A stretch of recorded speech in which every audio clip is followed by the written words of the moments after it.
Mission file 02546. 8 days ago, contact with the Galactic Federation Trooper Squad Bravo was lost. Contract agreement. Locate the Federation troopers and render assistance. Data confirmation. Last transition received from a rogue planet located in the Dasher region called Aether. Uploading the last known coordinates now. This is your only context for starting the game. Immediately you can read between the lines and piece together what's happening without the game spelling it out for you. Mission file. You're being sent here on a mission. Being hired as a bounty hunter is shown by the contract agreement. Your mission is to locate and assist Trooper Squad Bravo, updating the coordinates as you set course towards Aether. As soon as you enter the atmosphere, you're greeted by extreme weather as your ship crashes towards the surface, having no idea what's waiting for you on land. No clue if the storm was all you had to worry about, or if the worst is yet to come.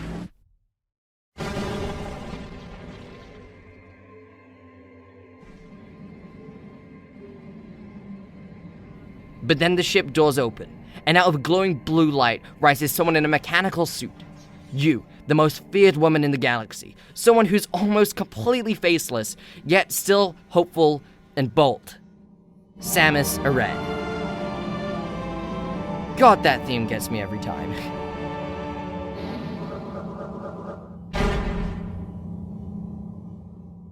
Hi, hello there, it's me, XL Hazard, and I'm here to tell you that I and many others have teamed up with Nando V Movies to create one Villainous Scene.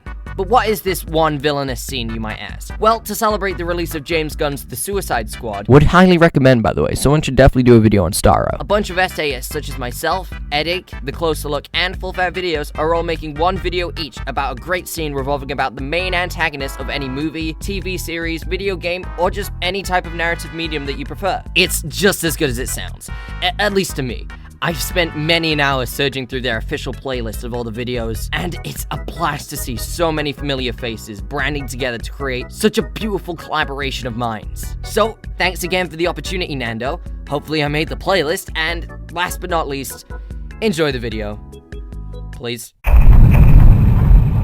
The reason why I brought all that junk up at the beginning is because it's important to get the full context before the big moment. Metroid isn't the most mainstream of all Nintendo's properties, despite its adoration amongst the fans, and sadly, the Prime games are no exception to the rule. While the Prime series has mostly been a commercial success, it's never been a big hitter to the general public compared to big names such as Zelda, Mega Man, and the Super Mario Brothers. I mean, the last Prime game to be released was Federation Force. Oh, I see why Prime isn't mainstream anymore. So unlike Halo per se, where the newer game story would rely that you knew the other ones, each game would have to tell you what the other players already knew from the ground up, or at the very least, establish the characters. And this is actually true for me as well. Metroid Prime 2 Echoes was the first game I ever played in the Prime trilogy. In fact, it's the only game I played in the Prime trilogy. I've always wanted to play all three, but I never had the time to commit to a trilogy as beefy as this one. But even though it was a direct sequel to the original, never at one point in the game did I feel like I was lost at something I didn't understand because I didn't play the first game. So I went into this game completely blind, which is honestly something I don't do much anymore with the age of the internet. I usually pick up a game because I've seen good things about it online, and when I play the game,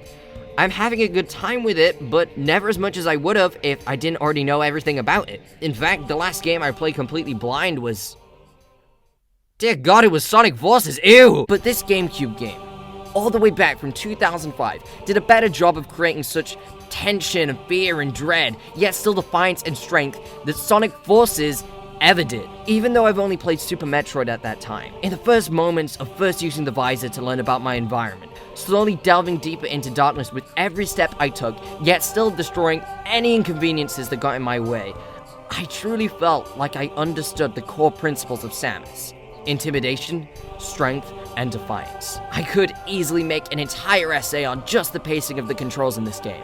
It honestly rivals Halo on how much it feels like you're making progress, because the moment I stepped on the planet, I truly felt like I was a serious force to be reckoned with, cutting through all obstacles in my way. As soon as you gain the map to the area, you get the chance to take your time and examine the map and suss out where your destination is and how long it will take you to get there. Once you've got your bearings, you walk into the next room and... everyone is dead. Ah. Fuck. Keep in mind, at this point in the game, you haven't encountered a single enemy, and the arm cannon controls are completely different to a typical FPS. So if you run into an enemy, you have no idea if you'll be able to hold your own against them. Unless you played the first game, but shut up. And now you have an idea of where you need to go. You now know that during all of that journey, something is gonna be watching. During my first playthrough, it genuinely took me a while to enter this room because I was so scared to advance. That just shows the depth that was put into the horror, not by cheap jump scares, by tension, build-up, and fear of the unknown. GG, Retro Studios, goddamn! This is even worse than by the logbooks you can find of dead soldiers, either on the ground or on the ceiling. Scans indicate Trooper died of cardiac arrest. Chemical levels in his body suggest rate of extreme fear at time of death. This guy literally died because he got diagnosed with a big old case of pissy pants. What did I just say? There's something wrong with the lock systems in this section. They failed twice, locking us out until someone came along to let us in. If this happens again while we're playing bait for those things, well, at least we'll go out fighting. Bad idea. Bad idea. Also, what things? Honestly, these logbooks are an amazing way of instantly humanizing these characters and then just stomping them in the mud. Hopefully that didn't peak too much. Like, every time I read one of these logbooks, I get so invested, even just for a brief moment, and then I snap back to reality and realize they failed their mission. It's like the definition of dramatic irony every time I crack one of these open. And the best part about all of these logbooks is that all this stuff is optional. This is one thing that video games definitely have over TV and film. While a movie or series pacing is completely decided by the writers, editors, and directors, in a video game, that's all on you, bud. The fact that you have an input on the situation makes it all the more worthwhile whether the character chooses to dart it to the end because you don't want to be a room full of dead guys and also your own piss. Or you can slow down, take your time to unravel the situation and have a deeper understanding of it. It makes you feel like you are an epic space bounty hunter because you made those decisions. You defy and persist because that's what Samus does. And it's empowering, it's thrilling, but also it's just goddamn fun. But also, keep in mind that during this whole time, ever since the ceiling troops, heck, ever since the distress signal on Aether, there has been a promise that's been made to the player.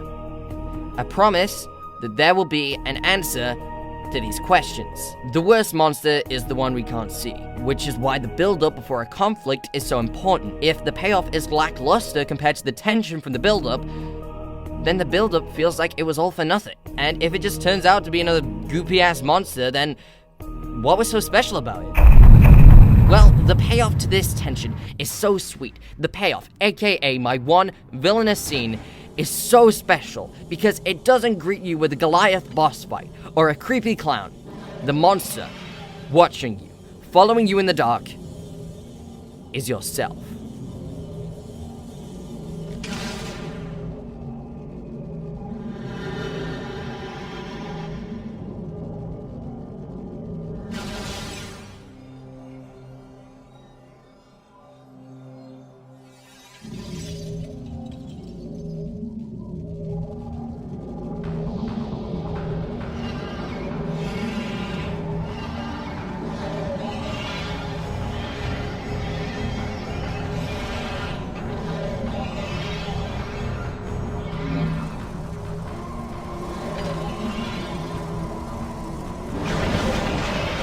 You may have noticed that up until this point in the essay, I haven't mentioned Dark Samus once, and that is exactly the point I'm trying to make.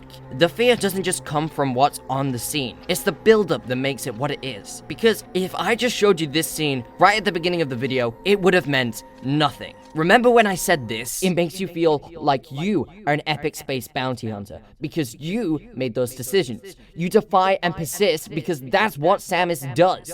And yeah, that statement does still hold up. It is empowering, thrilling, and fun.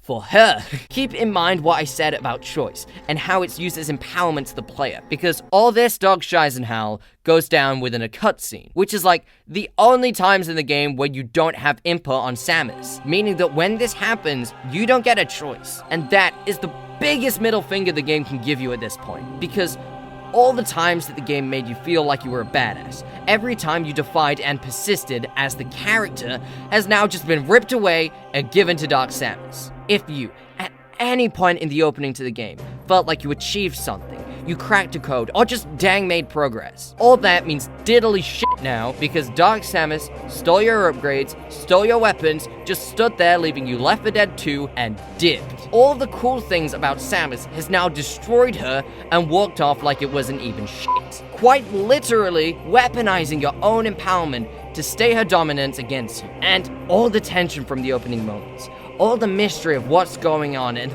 fear that something might come and kill you is now doubled. All because of this piece of shit.